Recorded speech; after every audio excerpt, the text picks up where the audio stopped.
neutral about it. Some parts of it are okay, some parts I would change. I'm really 50-50. I'm down the line. I see the police there to help, but then sometimes I can see they can be a bit aggressive.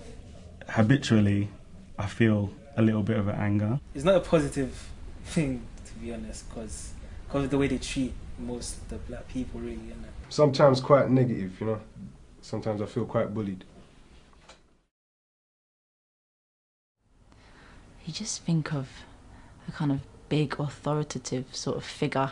And bullies, I think of bullies as well sometimes. Government, power. I guess order. Trouble. White. Sunglasses. To run. Discrimination. Well, it should be protection, but really and truly it is oppression. If I'm being honest, every time I hear the word police, I just see a young black boy getting handcuffed. That's the only thing that comes into my mind.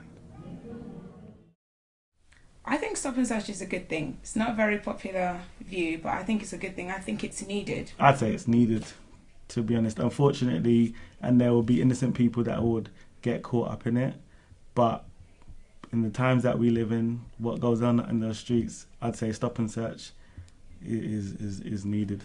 I think only young black male, as statistics show, they're always the ones that are on the receiving end. They do stop and search, but then again, it's only black people that I've seen. If someone's innocent and they're rebelling against the stop and search, aggressive force is used. I have no problem with it. I've never been stopped and searched, so I wouldn't see a problem with it. No, I haven't. I know plenty of people that have. I haven't myself. I think that's got to do with the fact that I am a female. Personally, I've never been stopped and searched. You know, I'm a young white female. They only stop and search certain type of people, mostly black boys. Yeah, I've been stopped and searched many times. I have, yeah, numerous times. Yeah, I've been stopped and searched. Today I got stopped and searched. I felt helpless to the situation, but like I had no choice. I just felt like I was no one in this place, really. When I saw the car, I was like, oh my gosh. They're not asking me for directions, I know that. I can probably tell you about 50 different types of experiences. There's been a time when I've been stopped and searched. I've just walked outside my house and I've literally walked down the road and been surrounded by about 4 or 5 police officers and about 2 cars, and the bully van comes straight afterwards just to ask me and find out where I was going. 2 years ago, I was driving around the Vauxhall area. I must have seen about 10 odd in a line behind me. And I was thinking, wow, guys, have you seen what's behind us? They turned around. All of a sudden, the sirens came on. This is right by the bus stop. All of us were surrounded. Get off the wall, hands up, hands up. They were pointing guns. I was like, whoa, what's going on here?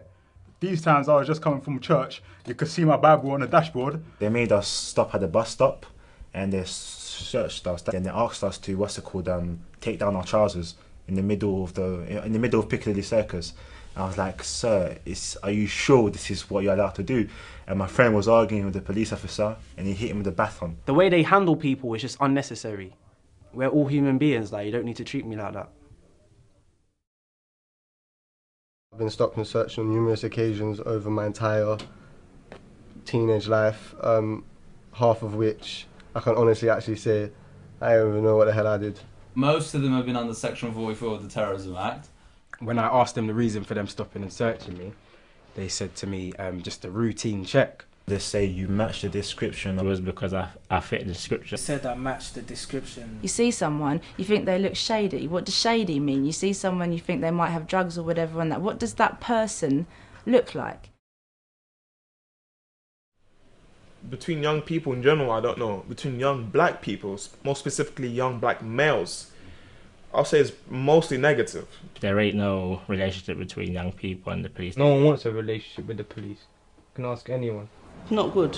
It's not good at all. It's a bad relationship. Police quite, they take the piss. I think in some ways it's presumed worse than it actually is. Personally, I don't mind the police. They don't bother me. But if you want to know the truth, young people hate the police. Hatred. There is a kind of contempt for the police. Irrespective of whether the police are doing good or not, they automatically just feel like that they're not fair, that they're being picked on. deep down, I don't really want to go on bashing the police because we appreciate what they do. They have a tough job, and they make a lot of sacrifices to do what they do. But at the end of the day, I'm not sure if that's how they interact with the rest of the population or whatever. But it just leaves me feeling.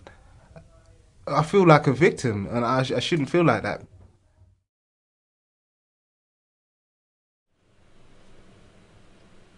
Nothing positive.